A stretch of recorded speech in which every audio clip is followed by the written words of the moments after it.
Good evening, families. Whether you're joining us here live in person or virtually, we're really glad to have you here tonight for our second Parent Engage 360 of the year. My name is Nate Manane. I'm the Director of Student Services with Anoka-Hennepin Schools.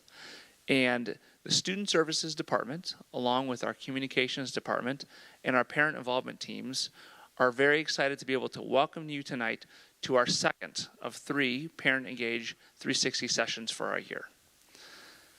As a parent myself, I know 2 things about having kids. They are a joy. The second is that parenting is really hard. And if you're like me, you often wrestle with, are you doing enough? Am I doing enough to support my child, especially when they're faced with new or challenging situations? Tonight, we're very fortunate to have Beth Lovre here with us from the National Alliance for Mental Illness Minnesota chapter to help us learn how to advocate for our child in settings such as the doctor's office, mental health settings, as well as the public education settings. Please join me in giving Beth a warm welcome.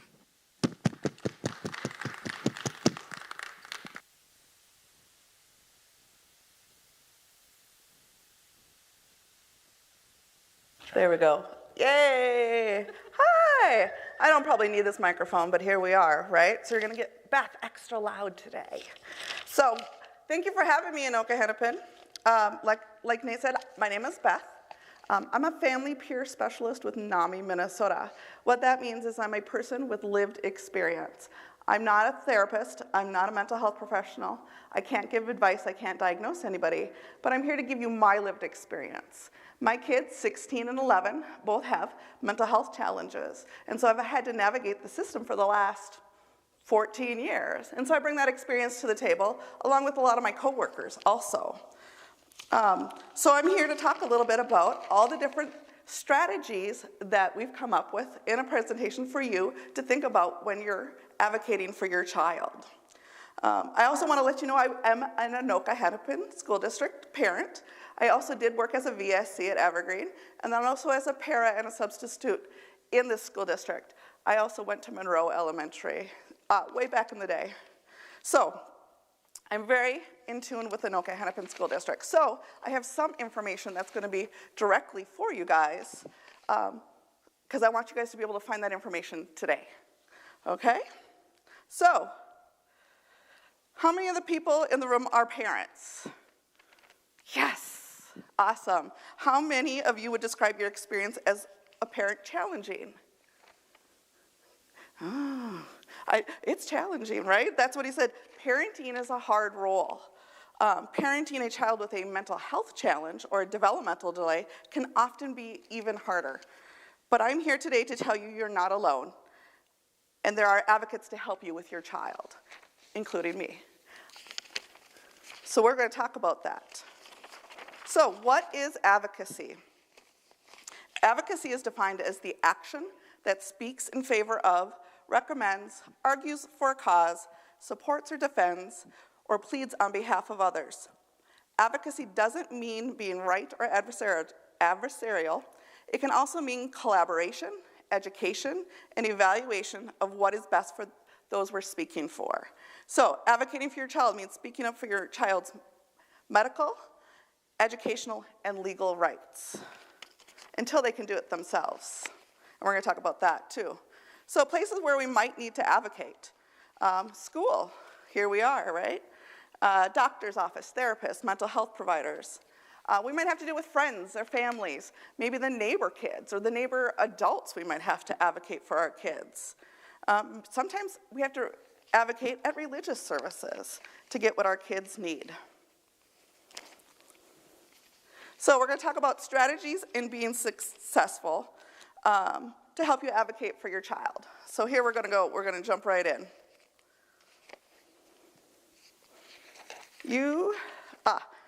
Know that you are the expert. You are your child's greatest advocate, and they count on you to advocate for them until they can themselves. Being a good advocate requires you to be organized, have good communication skills, and take care of yourself. So why is it important to be a part of the team? No one can do this alone. Each person on the team has their expertise and brings something to the table to help improve the outcome for your child and family. Child, parent, family involvement is really about willingness to engage and participate as partners in the mental health journey together. Note there can be barriers. Sometimes we have barriers from our work, cultural barriers, denial, all those things. So we're always doing the best that we can do with what we have. So first thing we want to do is gather resources. That looks like researching your child's diagnosis, finding out what do I need to know before we meet, whether it's in the doctor's office or if it's in school. Another thing you can do is ask other parents what has worked for them. What is awesome is that every school district has a special education advisory council. That is something that was brought down through the legislature, that each district has to have one, and it's mandatory that they meet at least one time a year. So what a special education advisory council does is they promote the education and share resources between family, school, and community. Your seat here at Anoka-Hennepin has created an amazing handbook to go through the process. So if you need a guide on that, take a look at that. It's in multiple different languages on the website. So check out Special Education Advisory Council on the Anoka-Hennepin School District site. Before a meeting, feel free to request an agenda before the meeting. You want to know what's going to happen, what's going on, what's the goal of this meeting. You can also request to add things to that agenda if you want to talk about certain things. Add that on. You want to make sure we're understanding evidence-based and evidence-supported treatments. So evidence-supported treatments are specific therapies to treat specific problems. Evidence-based practices, EBP, are treatments that have been tested and showed positive results, but they include the client's preferences.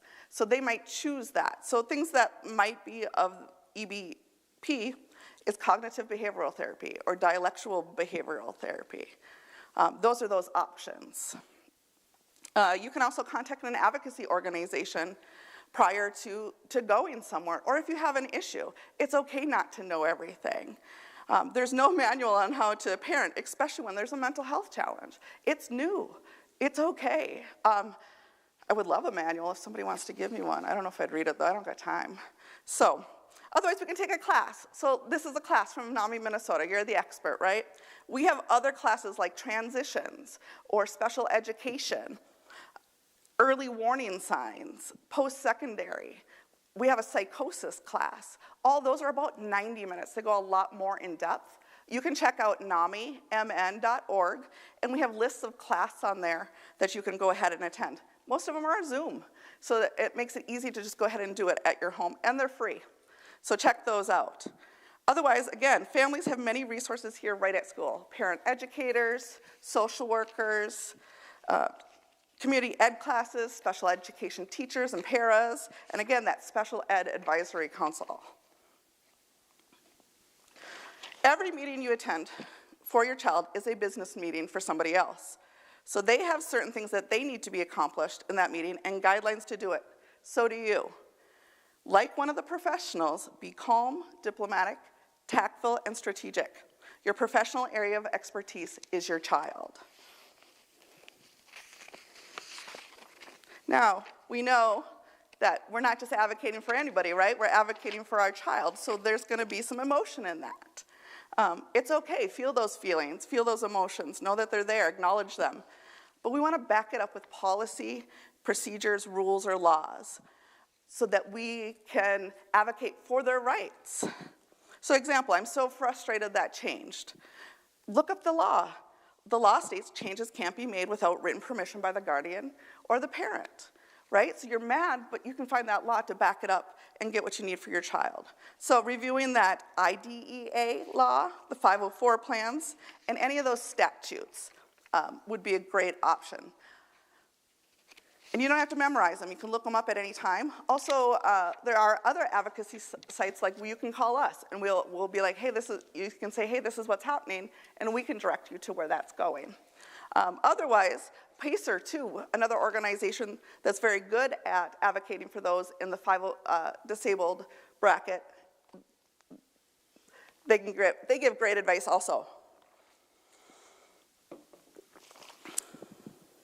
So, I said we had to be organized to be a great advocate. Organization looks different for everybody, but we want to try and keep all those documents in one place. I keep everything on a Google Drive. Everything I say, email it to me, I put it all into my Google Drive. I remember first when we started in ECSC, they gave me a 3-ring binder and said, hey, hole punch this and do it. I did it. Put everything in there. I've never updated it since. So it's to each their own. But I took a bucket and I would put that on a table, and any paperwork I got went into that bucket. That was as close as I got to organization. I didn't have time for that with my kids. I was lucky that I had that information. So, stuff that we might want to keep organized: documents from the county, health insurance information, crisis plans, the Min Choice assessment, waiver information, or any kind of contact information we have. In regards to legal paperwork, it might be guardianship. When kids hit 18, do we have guardianship or not? And we're going to have that paperwork to be able to talk to anybody, because at 18, our rights as parents are kind of gone unless you have that paperwork. Sometimes you'll have adoption papers in there, or even maybe you might have juvenile court records in there.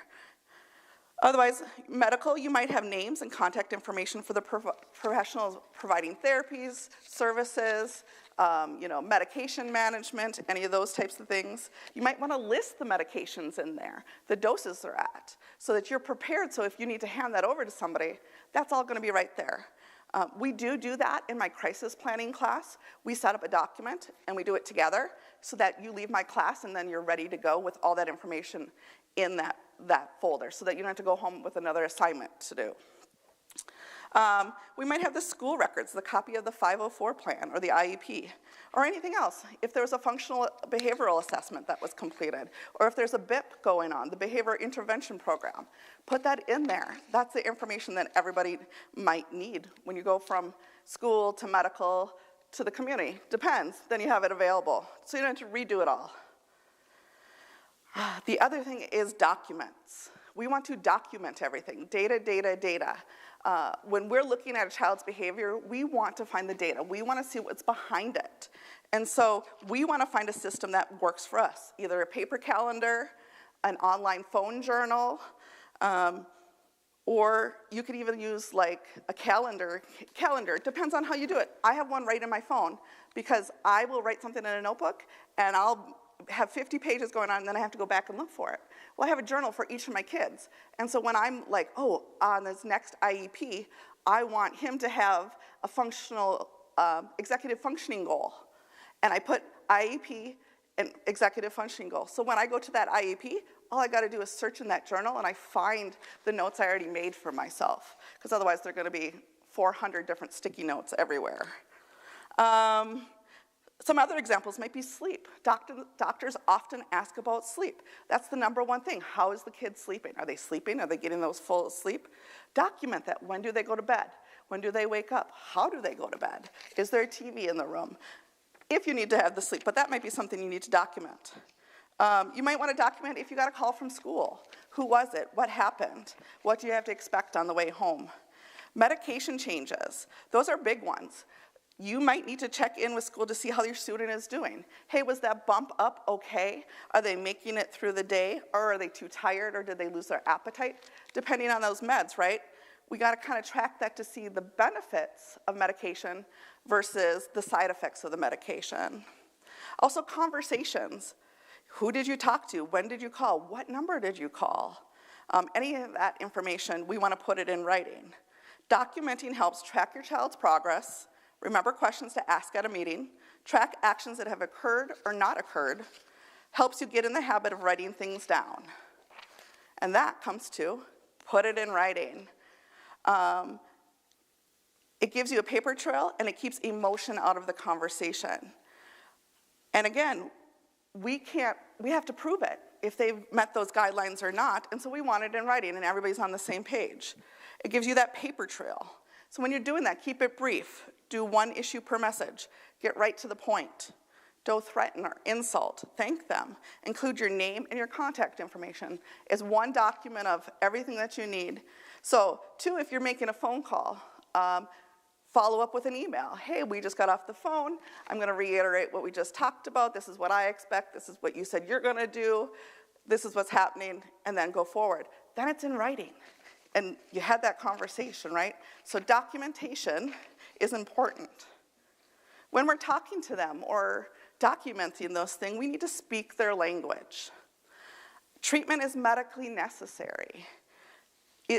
It is a mental health emergency. That one's important. It's like if we're going to call the police during a crisis situation, we want to alert to them, hey, this is a mental health crisis. I want a certified intervention trained officer. Bring them to the scene. And so then they treat it as a mental health emergency. My child needs to be served in the community. Least restrictive, that's a word you hear a lot, is least restrictive. We want our kids to be least restrictive in that general ed population. So if we can get them in there, let's get them in there. Families need resources. You can even say, I need resources, right, to somebody, and that's a great thing. They need to provide that for you. Special education teachers, doctors, providers, social workers, those are all there. If you ask for resources, they need to provide that. Most likely, they're already going to be providing you with that, but you can remind them, because they got a lot on their plate also. Behaviors indicate a need for treatment. This one I wanted to go into more, but that will take me hours, and so I'm not going to go into that. But behaviors, we want to track those behaviors, and because the kid maybe is acting out, it's because they need something, and that's the only way that they can tell us that. And so behaviors indicate a need for treatment. Remind people, ask for respite care. Respite care is fun. With the shortage of the providers right now going on, PCAs and all those types of things, it's hard. But we gotta ask, we gotta get it going. And a lot of parents think we can just do it ourselves. It's okay, we got this. I just had a mom call me and say, I'm done. Yep, I can't do it anymore. I need help. Where do I go next? Okay, you need to fill out a MNsure application, a MnChoice assessment, and you need to talk to the county about having a mental health case manager. And she was so relieved. It's hard to ask for help, but we can help you navigate that because she had no idea where to go in regards to that. So when we are looking at our evaluations, some strategies here is to ask questions. Do you agree with the findings? What tests were administered? You might see this like in an IEP evaluation or a therapy evaluation or a diagnostic assessment. A diagnostic assessment is essential, gives you a label of what's going on, that then gives you that right to get services for that. It's kind of the start of it, and that can be updated every 6 months to a year. Write down your questions, again, so you don't forget them. I walked out of so many special education meetings going, oh my gosh, what just happened? And we're gonna talk about that too. And I'm like, oh, I did, but I bring people with, and we're gonna talk about that. So again, ask those questions, any of those questions. Make sure, again, we're writing it all down so that we can remember. You can ask some questions on the treatment plan. What recommendations do you have for therapy? Why this treatment over another? How will I know this treatment plan is effective or successful? What am I looking for? Like, how do we know this is over? Or how do we know that he needs a new goal? Or, how do we know this is working, right? And they'll tell you that. They need to, in all treatment plans, IEPs, there's a goal, and there's a way they're gonna measure that. And so it has to be a measurable, obtainable goal. And then you can ask them, how can I stay involved in this process? Am I gonna get an updated weekly? Am I gonna get a daily email? How do I know where things are going? And essentially, so remember, if it isn't documented, it doesn't exist. So that documentation of that data is essential. Now, if you don't agree or can't agree on something, you have lots of rights going on. You can appeal. You can move up the chain of command, contact a supervisor, contact the county's director of social services. make sure you want to understand those county, state, and federal laws. Again, the IDEA, the 504, those statutes. You don't have to memorize them. Again, you can reach out to advocates and they can help you. Also, you can contact your ombudsman. That's the worst word, ombudsman. The ombudsman is an independent governmental official who receives complaints against government and government-regulated agencies and or its officials. So you can contact them at any time. You have questions on your services, rights, grievances, access to appropriate services. Maybe you have ideas for making services better. That's a person to contact. They're the advocate that gets it done for us. So those are all some strategies to advocate for the best treatment in the systems for our kids. So I want to talk a little bit. I added a couple slides this morning, and I threw Marla off, actually yesterday, because I was like, how do our parents know that their kids are struggling or not, right? We talk about this in many of other presentations, so I brought it to this one. So is my child struggling? All children, so this is how we know. All children struggle from time to time, but when should you be concerned? If a child is getting bad grades, not doing well on tests, frequently be sent to the office, being suspended a lot, not getting along with others, these are all signs that something more serious is going on. Some other warning signs that sometimes are more serious, and that means that interventions or a special education evaluation may be needed, is refusing to go to school, having no friends, being suspended frequently, not connecting to the school personnel, seeing the school nurse frequently, poor social skills, not reading at a third grade level, or in third grade or beyond. The ability to read at the third grade level is a really important marker, because up until the third grade, students learn to read, and after third grade, students read to learn. Missing that marker can result in learning difficulties going forward. So those are our warning signs that something might be going on. Since we're in a school, we're going to talk more about the educational interventions that apply here. So I'm going to go a little bit further into those ones. So we're going to talk a little bit about the response to intervention. The state of Minnesota has set a standard that every school district has to have a response to intervention. It doesn't have to look the same at every school. So Anoka-Hennepin has their own response to intervention. And it kind of looks like this. It should say tiers instead of levels, though. So tier 1 is general education. That's kind of our universal mainstream classroom. When we start looking at level 2 for kids, you know what, I want to back up for a second, though. Why we have this RTI is because the response to intervention is when kids, we want to maximize the student achievement and reduce problem behaviors. So tier 2 may look like additional instructions in a small group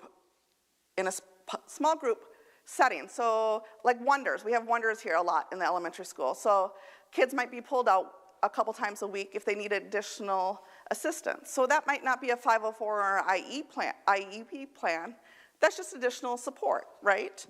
But if there is more intensive needs there, we'd go to tier 3. And that's when you get that educational evaluation done. And we get to that IEP or the 504 based on what they found. But a response to intervention can go on at the same time as an evaluation can go on. But a response to intervention is typically, we had it done in elementary school. There were some behaviors. We wanted to find out what that behavior was about. Found out that he was having trouble reading.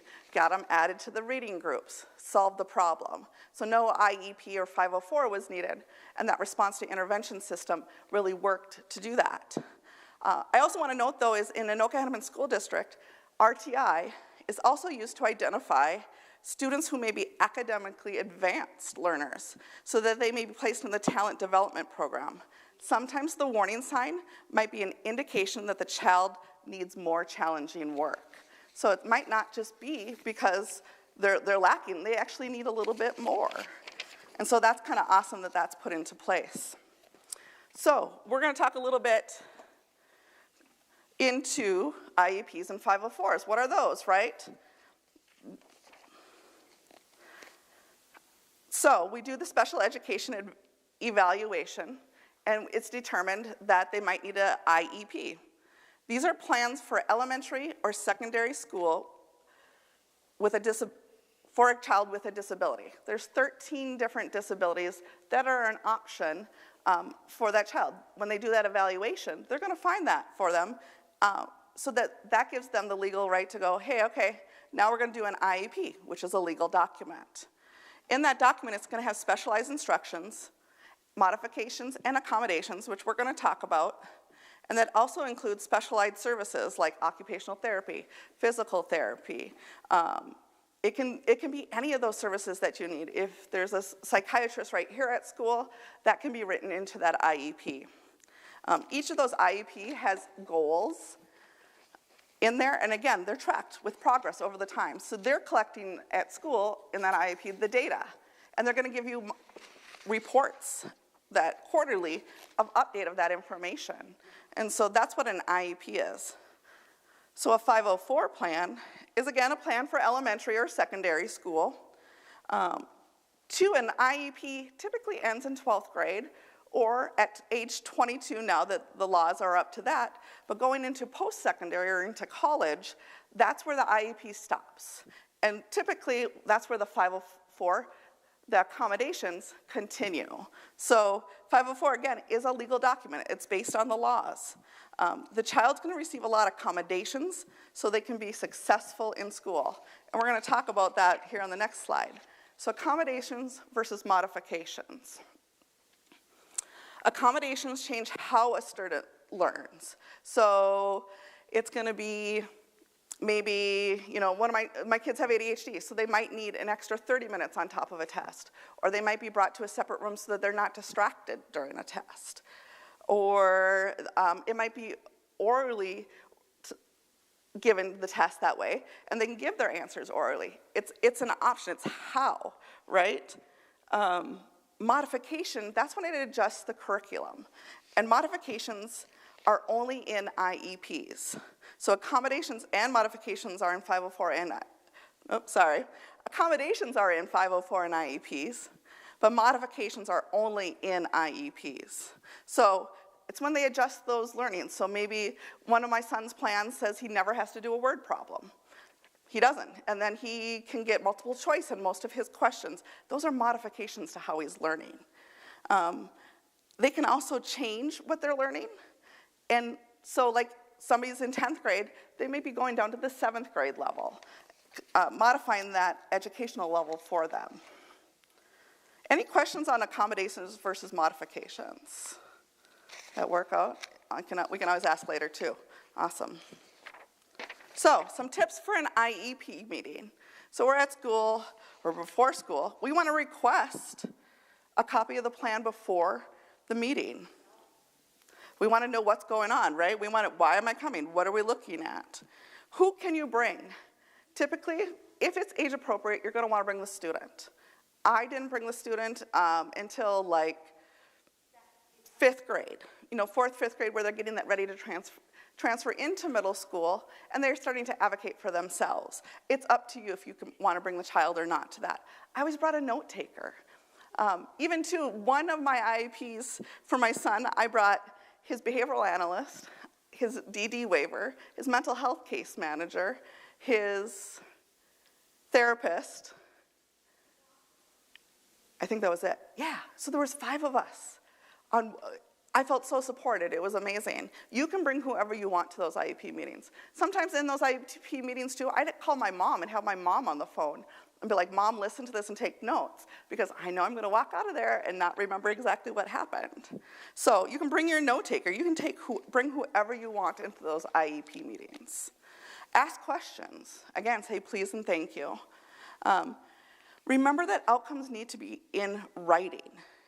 Right? We want to document on our end. We want them to document on their end also. And know your rights. So you can go to, there's a website called Rights Law website. Rights as in WRIGHTS. That's a great website to look at some of those laws that summarize it a little bit better for you. Otherwise, PACER. PACER is a great one that breaks it down for you in regards to the IEP and 504s. They also have like, if you have questions, you can email them or phone them, and they will walk through your IEP with you. And they'll say, this relates to this, and this relates to this, or ask this question or the other question.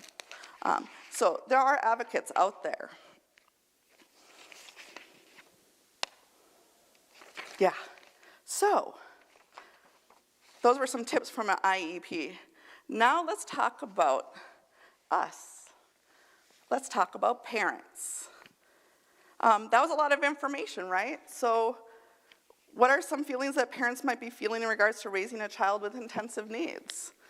Who agrees with one of these up here, right? Right?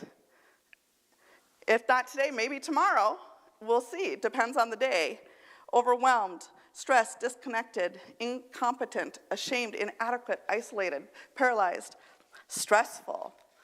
I like to give the example that when we walked into COVID, and we were isolated, right? We're at home, we're trying to multitask, working, and having, our kids at home, doing all that, and we felt isolated and all that.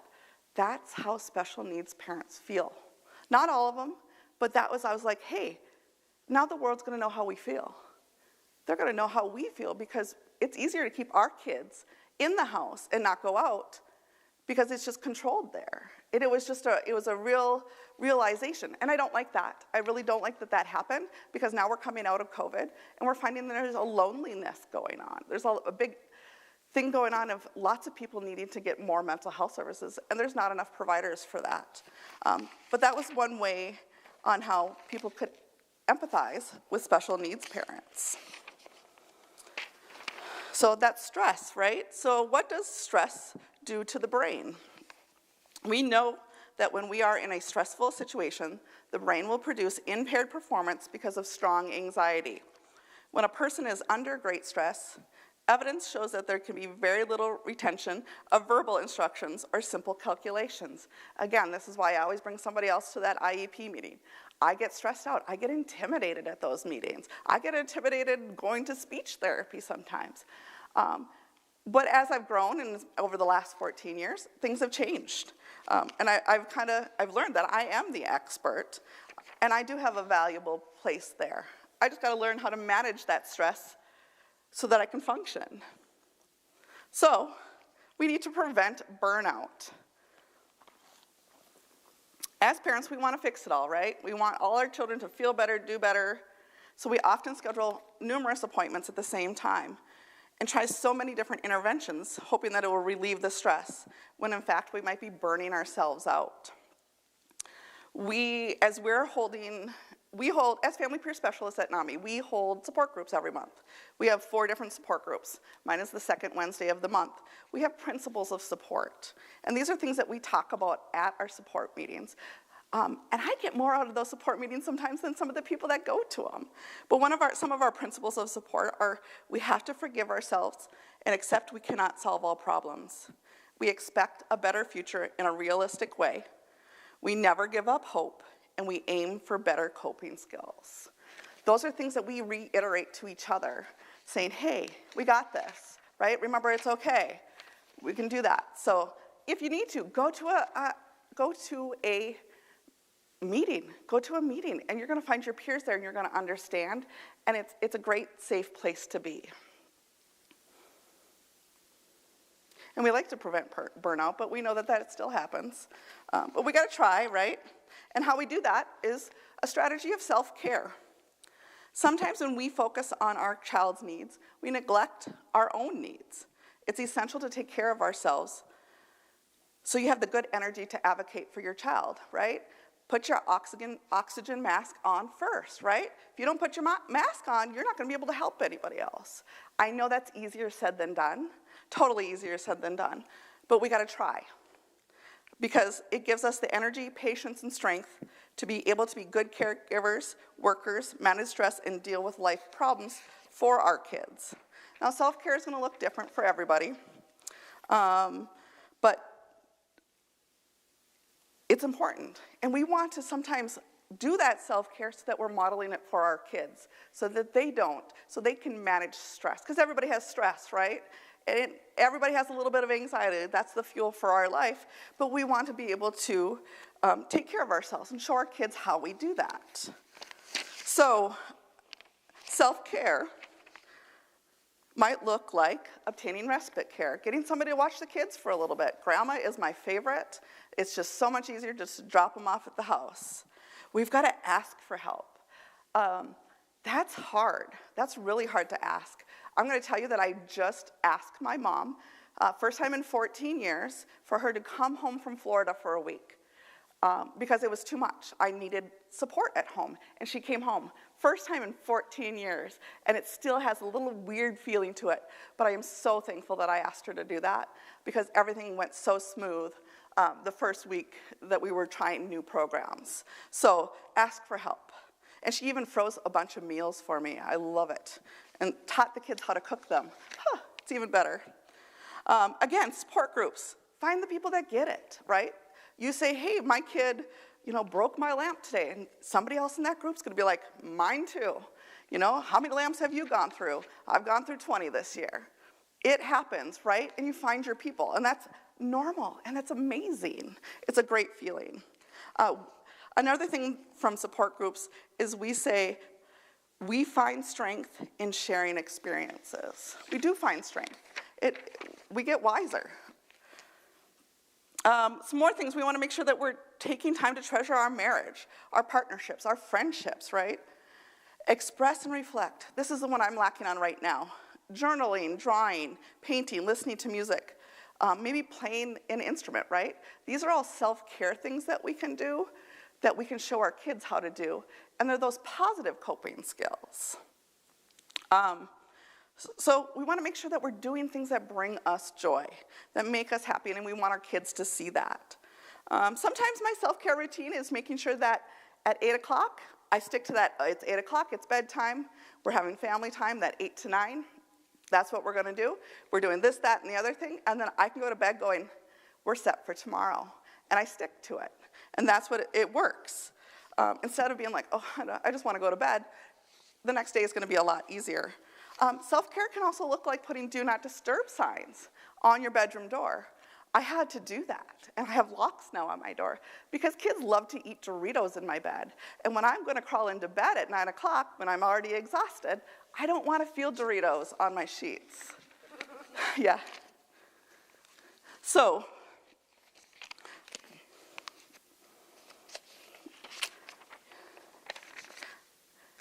kind of reminds me when I used to short sheet my grandma's bed, and we'd put Doritos in there sometimes. Yeah. I know, right? Now I'm like, oh, what did I do? Yeah, that's not going to happen, right? So how does this affect our family? Sometimes we have resentment, right? Essentially, caring for these children's needs causes stress on all of us, caregivers, which we need to do, is self-care, but we need to look at the family as a whole unit. So it's not going to just affect the child with a mental illness, right? It's going to affect the whole house. It might affect another child in the house. So all these things up here, resentment, unequal time for siblings, crisis, trauma, relationship stress, strain in relationships with the extended families, employment. These are all normal things, and they're hard to balance. They totally are. Some families, you have a parent that might have to quit their job and stay home. I had to do that. 5 years ago, I just had to call it quits. I never saw myself as a stay-at-home mom. It was never an option. I didn't really stay home very long. That's when I became the VSC, which then I was part-time work. Sometimes those crises or those trauma, when we talk about that in support group, we say that we understand that mental illnesses are traumatic events. They are traumatic. Having to get care, having to set up those appointments, managing symptoms and behaviors, and all of those, it can be traumatic, and that's okay. We just got to take care of ourselves. Straining our extended families, right? Setting those boundaries up with our extended family. Sometimes with even just our, in our house, like putting on the do not enter into my room. Kids know that I need a good night's sleep. So those are all normal. And those are all things that are going to help it and affect the family. So how do we advocate with our family, right? Our family within the house and the extended family. We want to make sure that we're educating everyone. Maybe books or whatever their best way of being educated is. I love classes. I sent my mom to a class at Awesome, and she took a autism spectrum disorder class, and that was like an intro class, and that was perfect for her. Just got her kind of on her feet as to what to look for next. Make sure we're setting our boundaries. You know, maybe you say, hey, we're going to come to Christmas, but I'm going to tell you it's only going to last 2 hours from noon to 2, and I know by 2 o'clock, if we're getting to that point, we're probably going to have to leave. The family's going to be like, no, you got to stay, right? Nope, we're leaving at 2 because you know that that's as much as that child can handle for that day. So setting those boundaries. Making expectations clear, too, with the family members, like no loud toys, nothing that's messy, you know, any of those kind of like holiday presents, right? We don't want to do that. We cannot have anything with sand in my house because it will be everywhere. Even he's 16 now, it's still going to be everywhere. No sand in our house. Some families are supportive, some families are not, and that's gonna happen. And so we might have to set those boundaries, right? We want to make sure that we're modeling appropriate language. This one has bit me a couple of times because, you know, you say to your kids, like, well, how are you feeling? How could you calm down? Or, you know, what is your feeling now? Or what did I say? My 16-year-old, I was like, oh, he nailed it. Like, how does that make you feel? And it's like, are you bringing this back on me? So, but we want to model that, which for me, though, that was a success. That showed me he was listening and he knew how to apply it. Success, I'll take it. So model that language. I model language, too, a lot for my mom and dad in our house, just so they know how to do it. Like with my son, my eldest son, those words, it's not a task, we're learning. And those are certain words that have to be used to get him to do anything. And so you have to model those behaviors for people sometimes. So this is the best part, is when they get to that point where you can start teaching them to advocate for themselves. My younger one started advocating for himself 3rd grade, 4th grade. My older one, probably 8th or 9th grade. Just looks different for each kid, right? So when we're at the doctors, have them ask the questions and answer the questions. My son likes to sit in appointments and point at me. And I'm like, you're 16. It's your turn. And he can do it, and he will. But you can ask him, how does your brain feel? You know, we connect that with, hey, what are you feeling right now? Where do you feel that in your body? Have them start making that mind-body connection so that they understand what's going on so that they can help themselves. Ask them if they have any questions before or after each meeting or appointment. You know, hey, I always ask, like, why are we going there today? Telling him why we do these things so that he knows in the future he's going to have to know that to do it himself. If your child doesn't like a professional you are working with, listen and try to compromise. This one's hard, but I feel like our kids have that gut feeling when somebody's just not right. And we have to try and listen to that and compromise. Sometimes they're just trying to get out of things, too. My 16-year-old, I'm going to tell you for everything, it does that. But compromise with them. Use the LEAP method. Listen, emphasize, agree, partner. Figure out what you can get out of the situation. Allow those older children time with professionals alone. You can join them later to make sure all concerns are addressed. Started doing this with our medication reviews. Kids start off and they go through the whole appointment by themselves. And then at the end, if I think they missed something, I chime in. Otherwise, they know what's going on and how things are affecting, and then they're in charge, and that makes it a whole lot easier. So those are ways that your child can advocate for themselves. And oh, is it fun when they get to that level finally? They can do that. It's like they finally tied their shoes. Now they can advocate for themselves in those places. It's amazing. That is all I have for you tonight. So if you have questions, let me know. Otherwise, I want to take a quick moment to let you know what we do at NAMI. So we educate, advocate, and empower families that have mental health challenges, either the families or the person with a mental health challenge. We do suicide prevention, support groups, helplines, public awareness presentations, legislature advocacy. Ask your kids if they're in middle school or high school. Look at the back of their student ID. There's a 988 and crisis numbers on the back of those. Guess who put that through at the legislature? NAMI and our partners. We wanted that number out to all the kids, and that got put on there. So if they have a student ID or a student planner, that's where they're gonna find those numbers, and we get to talk to them. But now we're finding out we need to educate the adults, and so that's next on my list. We're working on it. I do tell the kids when I get to go in and talk to them about mental health and tell them my story, hey, take this home and start that conversation with your parents. This is a great way to start that conversation. We also have a NAMI walk every third Saturday of September. It's our biggest fundraiser of the year. It's pretty awesome. You can be an advocate with us. We're going down to the Capitol on Thursday for Disability Mental Health Day. We're going to talk to our legislatures. You can sign up for newsletters, join an affiliate. We have right here, I think we're in Hennepin County still, we have a Hennepin County affiliate.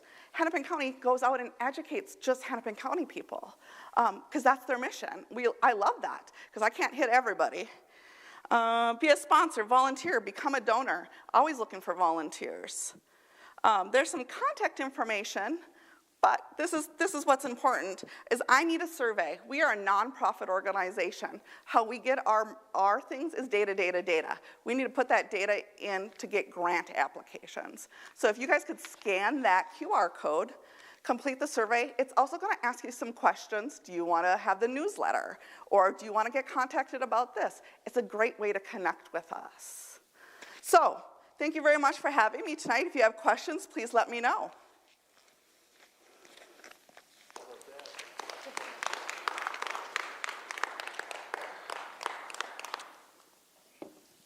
That was amazing. All right, please join me in giving Beth one more big round of applause. Woo! Beth, I know as you were talking as a parent, I felt myself taking a big breath in and feeling some relief and being seen. So thank you for that. We appreciate it. You're welcome. Families, thank you again for joining us, both in person as well as virtually. Before we leave today, I do want to plug our final and third Parent Engage 360 event of the year, which will be taking place April 1st at 6:30 p.m., this time at Andover High School. The event will feature Claire Weiss, who is a youth programs coordinator at My Health for teens and young adults. And Claire will be sharing information and support for parents and guardians on the topic of chemical health, including tobacco and vaping prevention.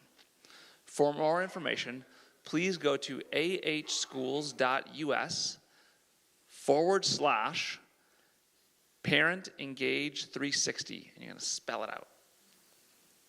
The Parent Engage, the number's 360. Okay, thanks everyone.